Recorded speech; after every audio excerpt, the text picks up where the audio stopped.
जब कैपेसिटर्स की बात होती है तो उसके कॉम्बिनेशन के कितने मेथड होते हैं और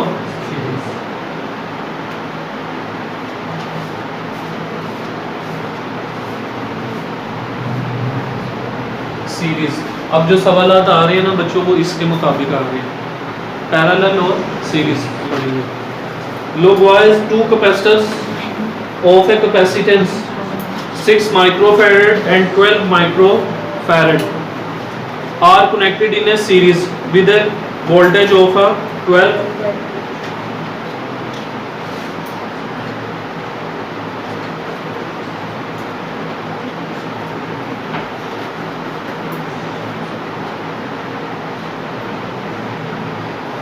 कैपेसिटर की पहचान क्या होती है मैंने कब तो कितना वोल्टेज की बैटरी रिक्वायर है इसको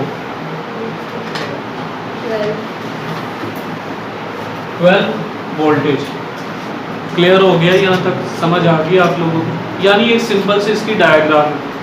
अगर मैं इसमें थोड़ा सा एक्स्ट्रा ऑर्डिनरी ज़्यादा जाता हूँ तो मैं इसमें क्या करता हूँ, एक स्विच भी अप्लाई कर देता हूँ। मैं वैसे ये इस सवाल का हिस्सा नहीं है, मैं सिर्फ आपको बताने के लिए बता रहा हूँ। स्विच अप्लाई कर देता हूँ, ठीक है। प्लस अगर मैंने इसमें जो है वो मालूम करना है कि मेरा कितना करंट जा रहा है, कुछ भी है, मैं इसमें एक मीटर भी अप्लाई कर देता हूँ। C2 थोड़ा सा चेंज, 6 मल्टीप्लाइड बाई 10 की पावर -6 फैरेड, 12 मल्टीप्लाइड बाई 10 की पावर -6 फैरेड। वोल्टेजेस आपके पास कितने आ गए? इक्विवेलेंट कैपेसिटर है CE, इसको मालूम करें। E छोटा सा इक्विवेलेंट के तौर पर अगला रिक्वायर होता है आपके पास है Q is equal to no CV। अगर C1 है तो साथ V1 भी तो मालूम करना है ना। तो अगली चीज़ की आगे find the charges and potential differences. तो ये जो V है ना, ये किसको शो करता है? पोटेंशियल डिफरेंस को। और वो जो वोल्टेज के साथ V होता है, ये वोल्टेज इसको शो करता है। भाई ये पोटेंशियल डिफरेंसेस वो भी हमने मालूम करने हैं। V1 क्वेश्चन मार्क, V2, ठीक है, और फाइंड द चार्जेस। अब जाहिर बात है कैपेसिटर V1 V2 मालूम कर रहे हैं तो उनके साथ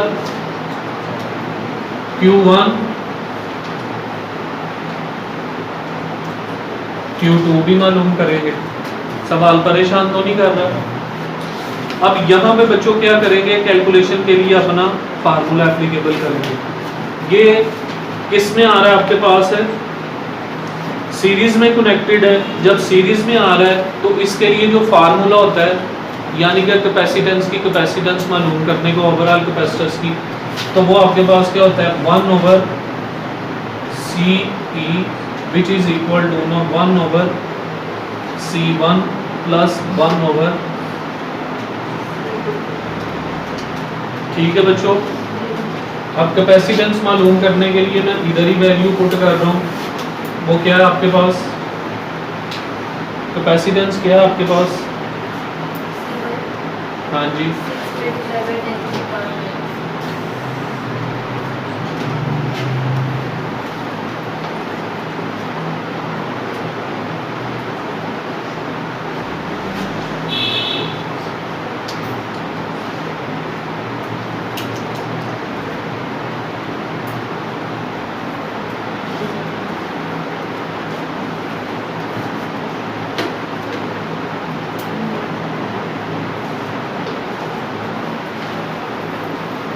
बेटे यहाँ पे जो है ना वो उसने माइक्रो वैल्यूज अप्लाई नहीं की हुई। जस्ट हम क्या करने लगे हैं देखिएगा आप लोग। 1/, कैपेसिटर आपके पास C कितना है? सिंपल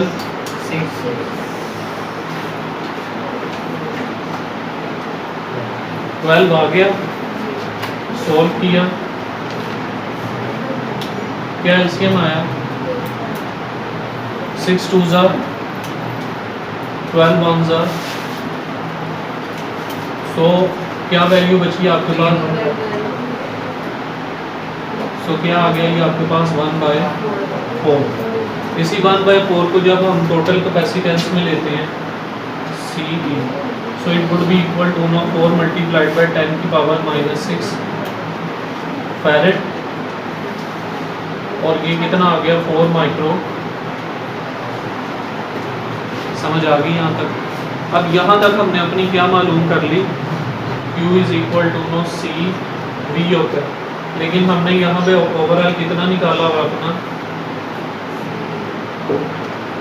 तो ओवरऑल जो आपके पास चार्ज आ जाएगा वो कितना है 4 multiplied by 10 base power -6। Voltage कितने हैं,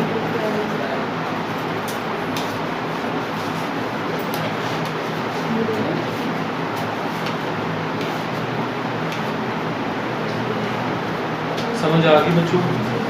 ये आपके पास यानी आपका वोल्टेज किस में चला गया, माइक्रो फैरेड में था ना, तो चार्ज आपके पास यहाँ पे किस में आ गया। अगर मैं इसको ख़त्म कर देता हूँ तो सिंपल आपके पास क्या आ जाएगा 48, इसकी जगह क्या आ गया,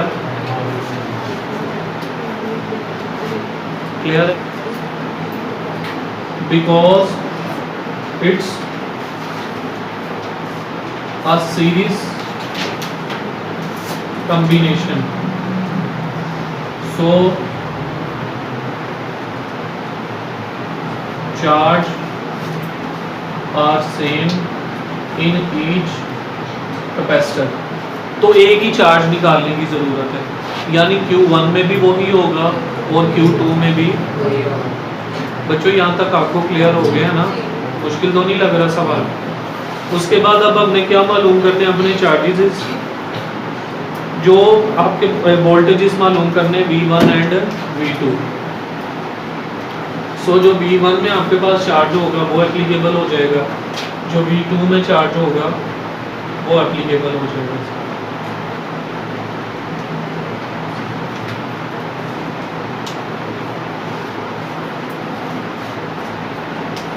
ये कितना था 12 था।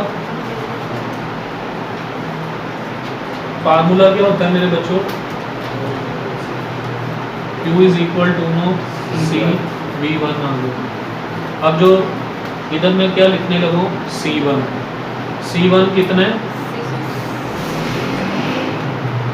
चार्ज कितना है, क्लियर है यहाँ तक। V1 मालूम करना है, C मल्टीप्लाई हो रहा है इधर आके, तो 48 क्या आएगा, V1 निकला है। अब देन Q को मैं क्यों नहीं चेंज कर रहा, क्योंकि मैंने वहाँ पे एक स्टेटमेंट दे दी है कि तमाम सीरीज में चार्ज क्या होगा, सेम होगा। सवाल क्लिक कर रहे हो ना, इधर उधर तो नहीं हो रहा कॉन्सेप्ट। अब C2 कितना है हमारे पास,